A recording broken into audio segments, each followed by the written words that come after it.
Aishaa Maarka fuune akkam jirtu kabajamtoota hordoftoota keenya walabummaan isu neetwoorkii irraa oduu yeroo kanaaf qabannee jirruun isinitti himaa dursa matirreewwan oduu. Waraanni bilisummaa Oromoo WBO'n leenjiftoota haaraa eebbisiiseera.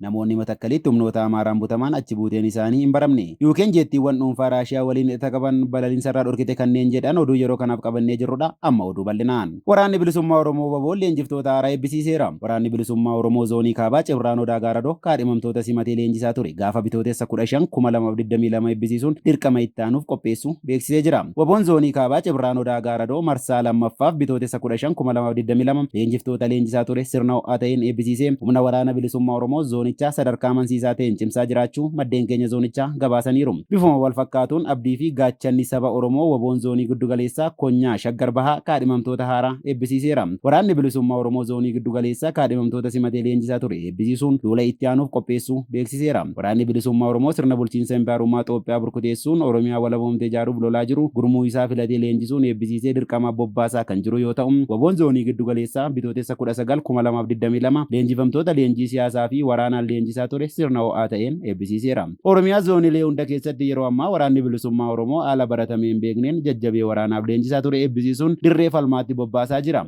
Simannaan uummata Oromoo gama hundaan WBO'f taasisaa jirus haalaan dabalaa dhufeera. Namoonni matakkalitti humnoota Amaaraan butaman achi buuteen isaanii hin baramne. Matakkal aanaa Dibaaxee keessatti humnoota Amaaraan kan butaman dhalattoonni Oromoo 18 ammallee achi buuteen isaanii dhabamu maatiin ibsaniiru. Guyyoota muraasa dura dhalattoonni Oromoo 18 aanaa Dibaaxee ganda Giiboo irraa gara magaalaa Barbar osoo imalaa jiranii eenyummaa isaaniin addatti fo'amuun humnoota Amaaraa, humna addaa poolisii Amaaraa fi garee milishaa faannoo Amaaraatiin butamanii akka turan maatii irraa kan odeeffanne hanga gabaasni kun qindaa'etti achi buuteen namoota kanaa baramuu hin dandeenye jedhameera. Namoonni humnoota kanneeniin butaman 4 dubartoota yoo ta'an 14 immoo dhiirotadha. Irra caalaan isaanii umuriin isaanii 20 gadi akka ta'ee fi namoonni 7 barattoota akka ta'an maatii isaaniirraa odeeffanneerra. Namoota butaman kana gadhiisisuuf uummanni yeroo birmatetti humnoonni federaalaa naannawaa sana jiran walitti bu'iinsa sabaatu dhalata jechuun akka dhorkan jiraattonni himaniiru. Hanga ammaattis humnoonni federaalaa kun namoota butaman kunneen gadi dhiisisuuf tarkaanfiin fudhatan akka hin jirres odeeffanneerra. Maatii fi hawaasni naannichaa lubbuu namoota butaniif yaaddoo keessa jirra jechuun qaamolee mirga namoomaa fi humnoota siyaasa Oromoorraa birmannaa akka barbaadan ibsaniiru. Humnoonni finxaaleeyyii Amaaraa gochaa kana raawwatan kana duras irra deddeebiin naannichatti yakkoota namoomaa garaagaraa raawwataa turuun ni yaadatama. Yuukeen jeettiiwwan dhuunfaa Raashiyaa waliin hidhata qaban balaliinsarraa dhorkite. Yuukeen jeettiiwwan dhuunfaa Raashiyaa waliin hidhata qabaachuu malu jedhaman akka hin balaliine dhorkite. Itti gaafatamaan geejiba biyyattii Giraanti Shaabsi akka jedhanitti jeettiiwwan dhuunfaa Yuukee keessaa hanga hidhata isaan Raashiyaa waliin qabaachuu malan qoratamutti akka hin balaliineef dhorkamaniiru. Ministeerri geejiba Yuukee gochaa pirezidaantii Raashiyaa Puutiin weerara seeraan alaa Yuukireen irratti raawwateef xiyyaaraawwan Raashiyaa kanneen Raashiyaanotaan gaggeeffaman yookaan kireeffaman hundi akka Yuukee keessa hin galle yookaan hin balaliine dhorkuun tarkaanfii fudhataa jirrudha jedhaniiru. Lola torbaan arfaffaasaa qabatee jiru kanaan Yuukireen hanga gabaasa kanaatti loltoota Raashiyaa 14,000 ol ajjeesuu himteetti. Qondaalli waraanaa Yuukireen torbaanota sadan jalqabaatti Mooskoon weerara biyyattii raawwatte keessatti loltoota Raashiyaa 14,000 ol ajjeesuu isaanii himeera. Odeeffannoo qondaaltonni Yuukireen toora Feesbuukii irratti maxxansan kanaan loltoonni Raashiyaa gara 14,000 ta'an ajjeefamaniiru jedhaniiru. Akkasumas odeeffannichi dabaluun Mooskoon konkolaataawwan sibiilaa loltoota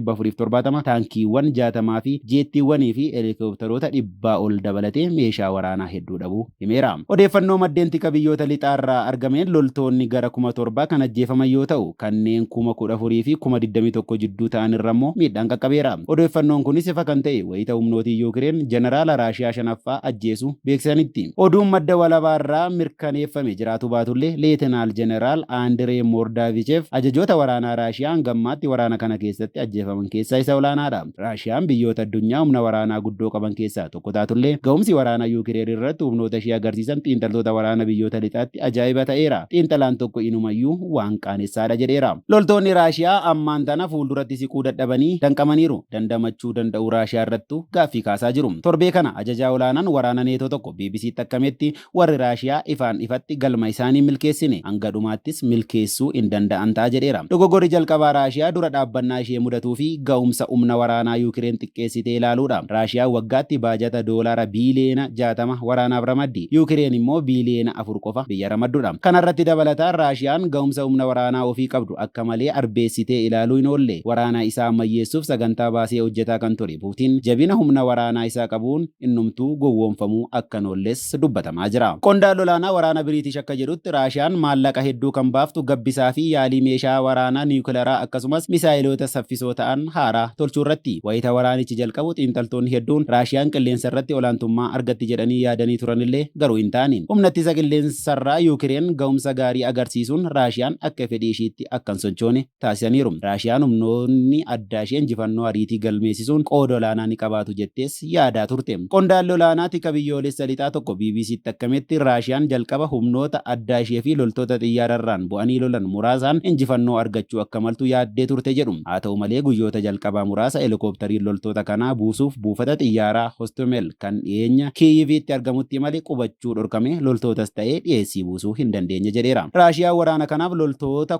190,090 kan bobbaaste yoo ta'u torbee sadii keessatti 10% kan ta'an dhabdeet. Ganama lamaaniinuu loltoonni hagam akka ajjeefaman ragaan qabatamaan jiraachuu baatus Yuukireen loltoota Raashiyaa 14,000 ol ajjeesuu himti. Ameerikaan lakkoofsichi walakkaa isa Yuukireen jettuu ta'uu tilmaamti. Olaantummaan Raashiyaa waraana kana keessatti qabdu jalqabarraa kaasee xiqqaataa jiraatus carraa Yuukireen olaantummaan goolabuuf qabdu ammallee amansiisaa miti. Egaan kabajamtoota hordoftoota keenyaa walabummaa neetwoorkii irraa oduu yeroo kanaaf qabannee dhiyaanne san gammaa ture. Qophii dhiyaafan waliin turtii gaarii jenna.